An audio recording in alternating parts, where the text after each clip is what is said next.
نحمده ونصلي على رسوله الكريم اما بعد فاعوذ باللہ من الشیطان الرجیم بسم اللہ الرحمن الرحیم۔ معزز سامعین و سامعات، السلام علیکم ورحمۃ اللہ وبرکاتہ۔ کچھ دنوں پہلے میں نے ایک بیان کیا جس میں میں نے زنا کے متعلق آپ سبھی کو بتایا کہ زنا کی قسمیں کیا کیا ہیں،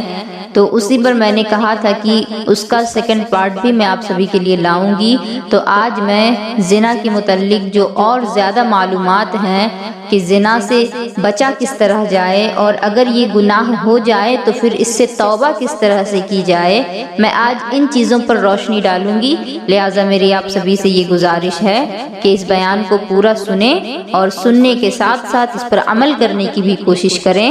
اور دوسروں تک ثواب کی نیت سے بھی پہنچائیں۔ اور ساتھ ہی ساتھ میری ایک اور گزارش ہے کہ ہمارے چینل کو سبسکرائب ضرور کر لیں۔ ایسی کون کون سی چیزیں ہیں جس کی وجہ سے ہمیں خبر بھی نہیں ہوتا اور ہم بہت بڑے بڑے گناہ کر جاتے ہیں، ان چیزوں کا ذکر میں کرنے جا رہی ہوں۔ حضرت سیدنا امام محمد غزالی رضی اللہ عنہ نے کیا خوب بات بیان فرمائی ہے کہ مرد اپنی عورت کو گھر کی چھت اور دروازے پر جانے نہ دے تاکہ وہ غیر مردوں کو اور غیر مرد اسے نہ دیکھیں، کیونکہ برائیوں کی ابتدا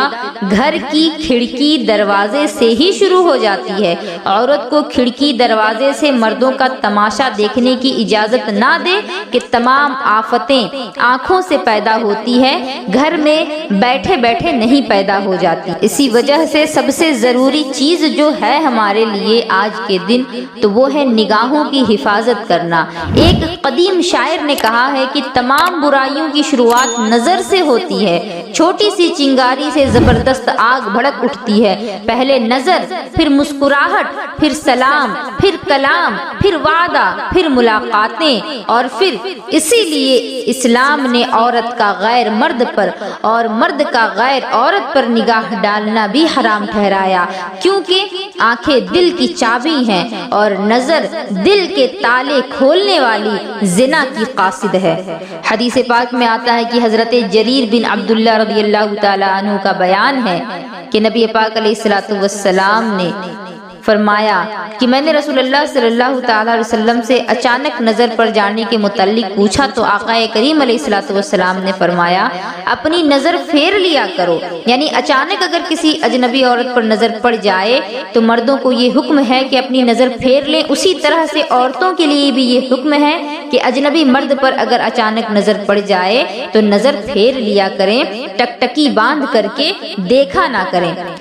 حضرت مولا علی کرم اللہ وجہ الکریم نے رسول اللہ صلی اللہ تعالی علیہ وسلم سے عرض کیا، یا رسول اللہ، بعض اوقات غیر عورت پر اچانک نظر پڑ جاتی ہے، تو ارشاد فرمایا اے علی، پہلی نظر جو اچانک پڑ جائے اس کی پوچھ نہیں، یعنی اس کے بارے میں سوال نہیں کیا جائے گا، لیکن نظر کے بعد دوسری نظر نہ ڈالو، کیونکہ دوسری نظر کی پوچھ اور گرفت ہوگی۔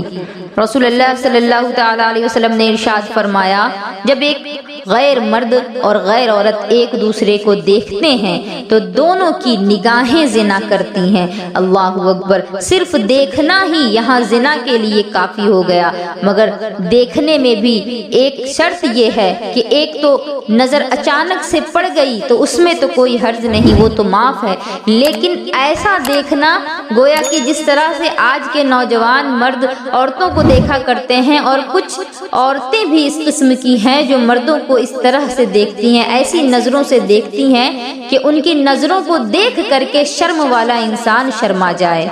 نبی پاک علیہ السلام کا ارشاد ہے کہ مرد کا غیر عورتوں کو اور عورت کا غیر مردوں کو دیکھنا آنکھوں کا زنا ہے، اور پیروں سے اس کی طرف چل کر کے جانا پیروں کا زنا ہے، کانوں سے اس کی باتیں سننا کانوں کا زنا ہے، زبان سے اس کے ساتھ باتیں کرنا زبان کا زنا ہے، دل میں ناجائز ملاپ کی تمنا کرنا دل کا زنا ہے، اور ہاتھوں سے اسے چھونا ہاتھوں کا زنا ہے۔ اللہ اکبر! ہر ایک چیز کے بارے میں وضاحت کے ساتھ میرے آقا علیہ السلام نے فرما دیا کہ زنا کتنی قسم کا ہوتا ہے، لیکن آج کل لا علمی کی بنا پر لوگ یہی سمجھتے ہیں زنا تو صرف شرمگاہ کا ہوتا ہے، بلکہ زنا آنکھوں کا بھی ہے، ہاتھوں کا بھی ہے، کانوں کا بھی ہے، زبان کا بھی ہے، پیروں کا بھی ہے۔ غرض کے برے خیالات اگر دل میں بھی آ رہے ہیں کسی کے متعلق تو وہ دل کا بھی زنا کہلائے گا۔ ایک اور حدیث پاک میں آتا ہے کہ جب مرد کے سامنے کوئی اجنبی عورت آتی ہے تو شیطان کی صورت میں آتی ہے۔ جب تم میں سے کوئی کسی اجنبی عورت کو دیکھے اور وہ اسے اچھی معلوم ہو تو اسے چاہیے کہ اپنی بیوی کے پاس چلا جائے تاکہ وہ اس گناہ سے بچ جائے۔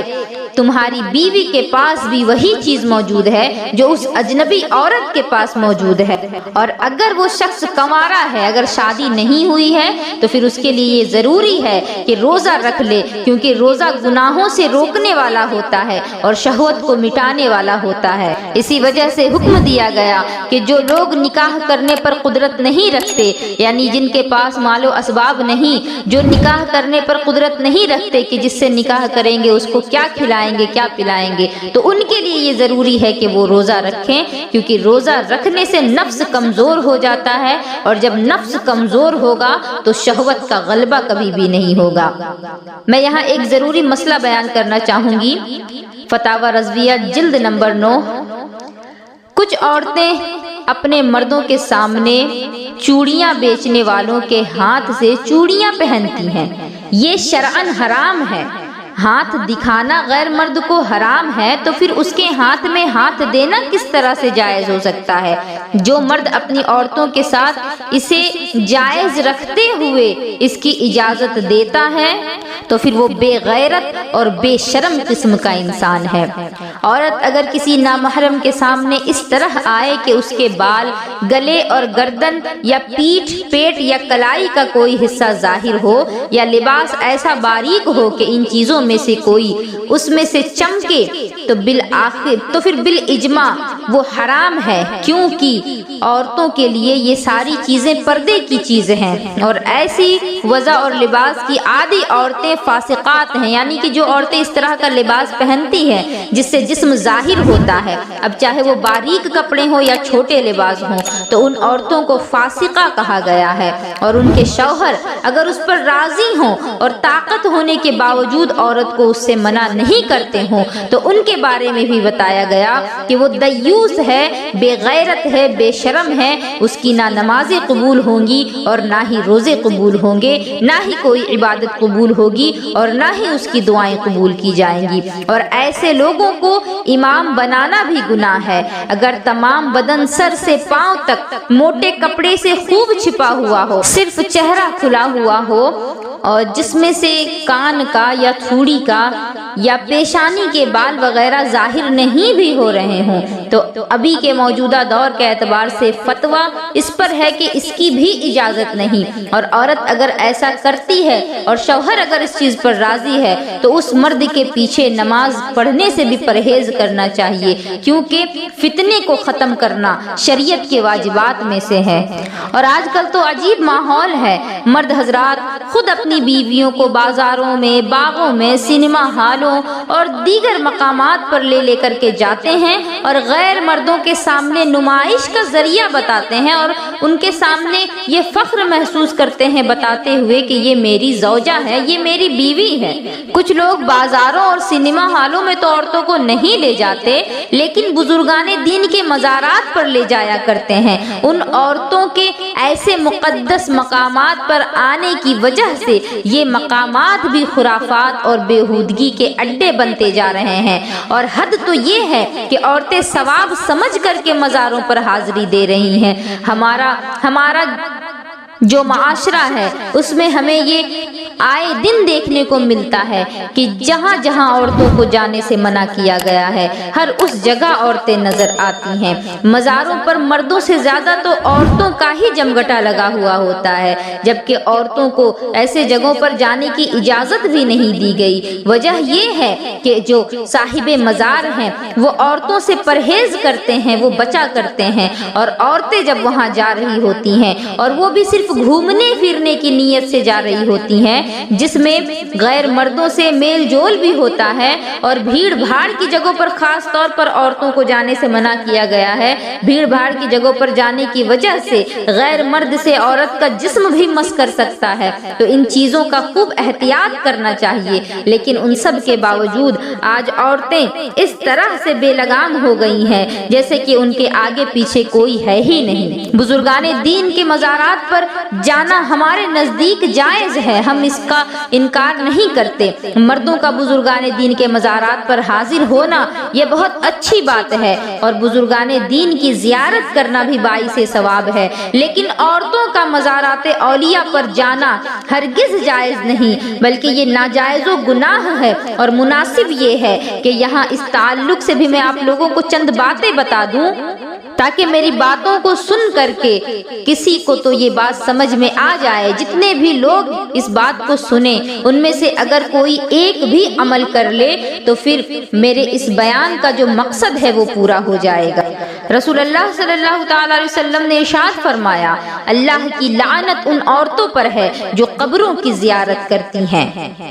امام قاضی عیاض رضی اللہ تعالیٰ عنہ سے سوال ہوا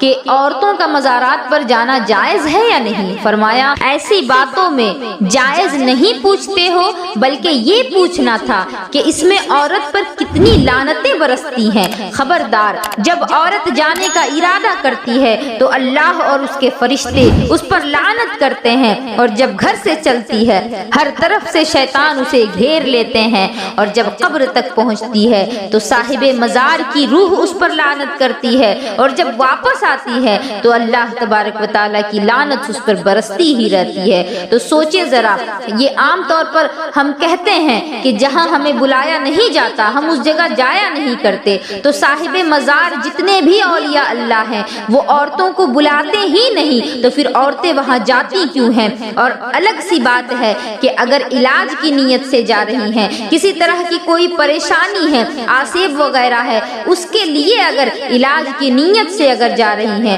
تو اس کی تو اجازت دی جاتی ہے، کیونکہ علاج و معالجہ کے لیے شریعت نے نہیں روکا۔ لیکن گھومنے پھرنے کی نیت سے، مزارات پر چادر چڑھانا اس کی حاضری کی نیت سے اگر جاتی ہیں تو پھر اللہ کی لعنت بھی برستی ہے، فرشتوں کی بھی لعنت برستی ہے، اور شیطان اس عورت کو چاروں جانب سے گھیرے ہوئے ہوتا ہے۔ اور جب عورتیں مزارات وغیرہ پر جاتی ہیں، بھیڑ بھاڑ کی جگہوں پر جاتی ہیں، تو بھیڑ بھاڑ کی جگہوں پر یہ بہت زیادہ ممکن ہے کہ گناہ سرزد ہو ہی جاتے ہیں۔ ہو سکتا ہے کہ کسی نامحرم سے آپ کا ہاتھ ہی ٹچ ہو جائے، کسی نامحرم کے ہاتھ میں آپ نے اگر ایک مرتبہ ہاتھ دے دیا تو اللہ رب العزت کا فرمان ہے کہ اس ہاتھ کو جہنم کی آگ میں جلایا جائے گا۔ تو پھر سوچیں یہ کتنا بڑا عذاب ہے کہ اگر ایک مرتبہ بھی کسی نامحرم کے ہاتھ میں عورت نے اپنا ہاتھ دیا، اب چاہے وہ غلطی سے ہو، کیونکہ مزارات پر جانے کی اجازت نہیں، بازاروں میں بے وجہ گھومنے کی اجازت نہیں، اور جس چیز کی اجازت نہیں اس کام کو کرتے کرتے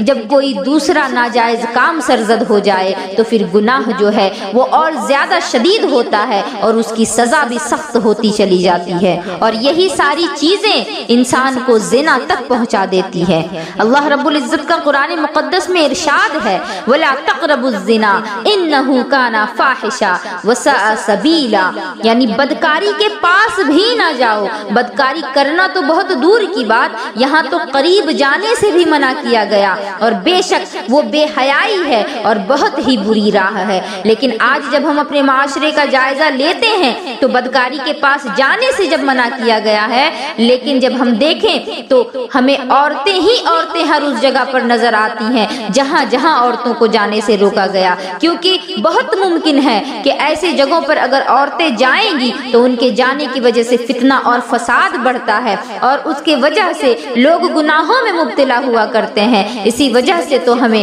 قرآن مقدس نے 1450 سال پہلے ہی بتا دیا اور آگاہ کر دیا کہ زنا کے قریب بھی نہ جاؤ۔ بازاروں میں جانا یہ بھی ایک طرح سے زنا کے اڈوں پر جانا ہے، کیونکہ اگر نامحرم سے اگر آپ نے بھی وہاں کلام کیا تو گویا کہ آپ نے زبان کا زنا کیا۔ اور آج کل تو یہ چیزیں فیشن بنتی جا رہی ہیں۔ آج کل اکثر نوجوان کافروں کی لڑکیوں کے ساتھ ناجائز تعلقات رکھتے ہیں، اور معاذ اللہ مسلمان بچیاں کافر لڑکوں کے ساتھ تعلقات رکھتی ہیں، اور یہ سمجھتے ہیں کہ یہ تو کوئی گناہ نہیں، اس لیے کہ یہ تو کافر ہے، وہ تو کافر ہے، لیکن آپ تو مسلمان ہو، آپ کو تو ان چیزوں سے روکا گیا تھا۔ یہ سخت جہالت ہے۔ زنا چاہے کافر لڑکے کے ساتھ ہو یا کافرہ لڑکی کے ساتھ ہو، وہ زنا ہی کہلائے گی، وہ جائز نہیں ہو سکتا۔ اسی طرح سے وہ لوگ جو ہمارے آقا علیہ الصلوۃ والسلام پر ایمان نہیں رکھتے، ان لوگوں میں اگر کسی نے اپنی بیٹی کا نکاح کر دیا تو پھر وہ نکاح ہی نہیں ہوا، بلکہ وہ زنا ہی کہلائے گا۔ اسی لیے جب بھی نکاح کرنا ہو، چاہے اپنی بچیوں کا نکاح کر رہے ہوں، چاہے اپنے بیٹوں کا نکاح کر رہے ہوں، رشتہ جب بھی دیکھیں تو دینداری کو سب سے اول نمبر پر رکھیں، اور یہ بھی دیکھیں کہ کیا جس سے رشتہ ہونے جا رہا ہے وہ نبی کا غلام ہے بھی یا نہیں۔ میں یہاں ایک اور حدیث پاک بیان کرنا چاہوں گی۔ اللہ رب العزت کا قرآن مقدس میں تو ارشاد ہے کہ ان الشرک لظلم عظیم، یعنی شرک سب سے بڑا گناہ ہے، لیکن شرک کے بعد جو گناہ سب سے بڑا ہے وہ گناہ زنا کا ہے، یعنی کسی نامحرم مرد کا نامحرمہ عورت کے ساتھ تعلق قائم کرنا، یہ گناہ شرک کے بعد سب سے بڑا گناہ ہے۔ حدیث پاک میں آتا ہے کہ نبی اکرم صلی اللہ تعالی علیہ وسلم ارشاد فرماتے ہیں، جب کوئی مرد اور عورت زنا کرتے ہیں تو ایمان ان کے سینے سے نکل کر سر پر سائے کی طرح ٹھہر جاتا ہے۔ اللہ اکبر۔ گناہ جس وقت کر رہے ہوتے ہیں وہ مومن نہیں ہوتے، ان کا ایمان نکل چکا ہوتا ہے، تو اس سے زیادہ کم نصیبی کی بات اور کیا ہو سکتی ہے۔ میں یہاں ایک اور حدیث آپ لوگوں کے سامنے بیان کرنا چاہوں گی کہ ہمارے نبی کو ہم امتیوں سے کتنی زیادہ محبت ہے اور کتنی زیادہ امید ہے کہ میرے آقا فرماتے ہیں کہ مومن جو ہوگا وہ زنا کر ہی نہیں سکتا۔ آج ہم خود کو بڑے شان سے مومن کہتے ہیں، لیکن کیا ہم اس لفظ مومن کا مطلب بھی سمجھ رہے ہیں؟ کیا ہم اس کا حق بھی ادا کر رہے ہیں؟ یہاں تو میرے آقا نے صاف صاف فرما دیا کہ جو مومن ہوگا وہ زنا نہیں کر سکتا۔ تو آج ہم اپنا جائزہ لیں، ہمارے لیے ضروری ہے کہ ہم اپنی گرفت کریں اور اپنے اعمال کا محاسبہ کریں، اور آج تک اگر اس طرح کے گناہ کرتے آئے ہیں تو ابھی توبہ کر لیں، ابھی وقت ہے، ورنہ پھر اس کے بعد وقت جب چلا جائے گا تو پھر وقت دوبارہ ملنے والا نہیں۔ امام محمد غزالی روایت کرتے ہیں کہ جس نے کسی غیر شادی شدہ عورت کا بوسہ لیا تو اس نے 70 کنواری لڑکیوں کے ساتھ زنا کیا، یعنی جس طرح 70 کنواری لڑکیوں کے ساتھ زنا کرنے کا گناہ لکھا جائے گا، اتنا گناہ صرف ایک بوسے کے لیے ہے اگر غیر شادی شدہ اور نامحرم عورت کے ساتھ کیا گیا ہے تو۔ اور جس نے کسی کنواری لڑکی کے ساتھ زنا کیا تو گویا کہ اس نے 70,000 شادی شدہ عورتوں کے ساتھ زنا کیا۔ اللہ اکبر۔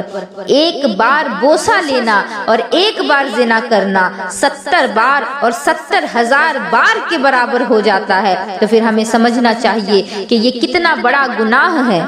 بعض صحابہ کرام سے مروی ہے کہ زنا سے بچو، اس میں 6 مصیبتیں ہیں، جن میں سے 3 کا تعلق دنیا سے ہے اور 3 کا تعلق تمہاری آخرت سے ہے۔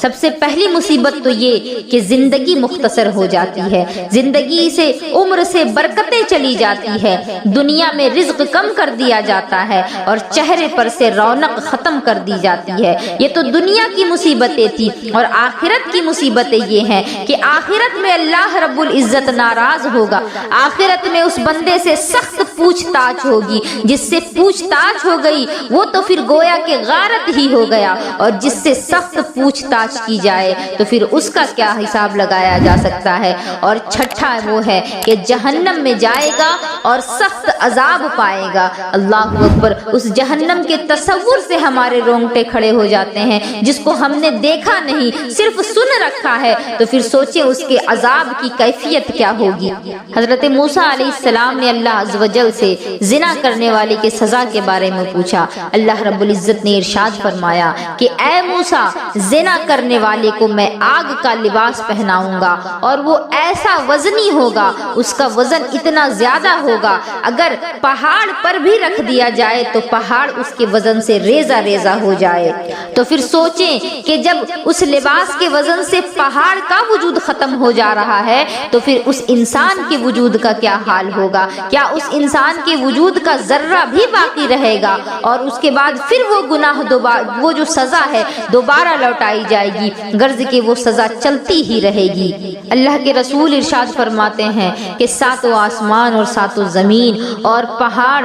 زناکار پر لعنت بھیجتے رہتے ہیں، اور قیامت کے دن زناکار مرد اور عورت کی شرمگاہ سے اس قدر بدبو آئے گی کہ جہنم میں جلنے والوں کو بھی اس سے تکلیف پہنچے گی۔ یہ سزائیں تو آخرت میں ملیں گی، لیکن زنا کرنے والے پر شریعت نے دنیا میں بھی سزا مقرر کی ہے۔ یہ الگ سی بات ہے کہ ہمارے ہندوستان میں اسلامی حکومت قائم نہیں، ورنہ جہاں جہاں اسلامی حکومت قائم ہے ہر اس جگہ زناکار کو سزا دی جاتی ہے، اور اتنی سخت سزا دی جاتی ہے کہ اس کو دیکھنے کے بعد دوسرا انسان اس گناہ کی طرف دیکھنا تو دور، اس گناہ کے بارے میں سوچنے سے بھی ڈرتا ہے۔ لیکن آج ہمارے ہندوستان کا تو حال یہ ہے کہ لوگ گناہ کیے جا رہے ہیں اور اس طرح سے نہ جانے کتنی عورتوں کی زندگیاں برباد کر رہے ہیں، لیکن اس کے باوجود نہ ان پر کسی طرح کا کوئی پکڑ کیا جا رہا ہے، نہ ہی ان سے پوچھ تاچھ کی جا رہی ہے، اور ان کو ان گناہوں پر بڑھاوا ہی دیا جا رہا ہے۔ لیکن اسلامی حکومت کے اندر، اسلامی قانون کے اندر جو شخص زنا کرے، اگر وہ شادی شدہ ہے تو پھر اس کے لیے ہے کہ اسے رجم کیا جائے، یعنی کہ اس کو کھڑا کر کے اس کے جسم سے لباس اتار دیے جائیں، صرف تہبند چھوڑ کر کے، اگر مرد ہے تو تہبند اس کے بدن پر چھوڑ دیا جائے اور جسم کا سارا لباس اتار دیا جائے، اور پتھر مار مار کر کے اس شخص کو موت کے گھاٹ اتار دیا جائے۔ یہ ہے زنا کی سزا۔ اگر یہ سزا نافذ ہو جائے تو پھر کیا کوئی دوسرا اس گناہ کی طرف دیکھنا تو دور، اس گناہ کے بارے میں سوچنے کی بھی ہمت کر پائے گا؟ اسی طرح سے اگر کوئی شادی شدہ عورت ہے اور عورت نے کیا ہے تو اس عورت کے لیے بھی یہ سزا ہے کہ پہلے تو اسے زمین میں آدھا دفن کر دیا جائے، کمر تک اس کو زمین میں دبا دیا جائے، اور پھر پتھر سے مار مار کر کے اس کو بھی ختم کر دیا جائے۔ ہمارا جو اسلام ہے وہ بڑا ہی مقدس اور پاک مذہب ہے۔ اس نے ان چیزوں کو اس قدر ناپسند کیا کہ ان چیزوں کے بدلے میں اگر کوئی سزا رکھی گئی تو وہ موت کی سزا رکھی گئی، تاکہ دوسرا اس گناہ کے بارے میں سوچ بھی نہ سکے، اور اس پر یہ بھی کہ یہ جو سزا دی جائے گی تو تنہائی میں نہیں دی جائے گی، بلکہ چوراہے پر کھڑا کر کے وہ سزا دی جائے، تاکہ دوسرے کی ہمت نہ ہو سکے اس طرح کے گناہوں کی طرف جانے کی۔ اب میں آخر میں آپ لوگوں کو یہ بات بھی بتانا چاہوں گی کہ اگر کسی سے زنا ہو چکا ہے، چاہے آنکھوں کا ہو، چاہے کانوں کا ہو، چاہے زبان کا ہو، چاہے کسی بھی طرح کا ہو، اگر ہو چکا ہے اور شرمندہ ہیں، اللہ رب العزت نے اگر پردہ پوشی فرما دی ہے، اگر آپ کے اس گناہ کا اللہ رب العزت نے اظہار نہیں فرمایا تو پھر آپ بہت خوش نصیب ہیں۔ آپ توبہ کر لیں، جتنی جلدی توبہ کریں گے اتنی جلدی اللہ کی رحمتوں کے سائے تلے آ جائیں گے، ورنہ اگر توبہ نہیں کریں گے اور بغیر توبہ کیے اگر موت آ گئی تو پھر جہنم کے سوا کوئی اور ٹھکانہ نہیں ہو سکتا۔ لہٰذا اگر کسی نے بھی اس طرح کا کوئی گناہ کیا ہے تو ان کے لیے یہ ضروری ہے کہ سچے دل سے توبہ کریں، اور توبہ ایسی ہو کہ دوبارہ اس گناہ کے بارے میں سوچنا بھی گوارا نہ کرے، دوبارہ اس گناہ کی طرف جانا تو دور، اس گناہ کا خیال تک دل میں نہ لائے، تبھی جا کر کے توبہ قبول کی جائے گی۔ اور اللہ رب العزت تو قادر مطلق ہے، اس کی شان تو نرالی ہے، وہ تو چاہے گناہوں کو معاف بھی فرمائے اور ان گناہوں کو نیکیوں میں بھی تبدیل فرما دے۔ اب یہ بندے پر ہے کہ بندہ کس عقیدت کے ساتھ توبہ کرتا ہے، اس کی نیت کتنی سچی ہے۔ اگر گناہ ہو گیا ہے تو مایوس نہ ہو، کیونکہ مایوسی، نا امیدی، اس کو کفر کہا گیا، اور اللہ رب العزت خود فرماتا ہے لا تقنطوا من رحمت اللہ، یعنی اللہ کی رحمت سے نا امید نہ ہونا۔ توبہ کر لیں، ابھی توبہ کا دروازہ کھلا ہے۔ آج لے ان کی پناہ، آج مدد مانگ ان سے، آج لے ان کی پناہ، آج مدد مانگ ان سے، کل نہ مانیں گے قیامت میں اگر مان گیا۔ وما علینا الا البلاغ۔ السلام علیکم ورحمۃ اللہ۔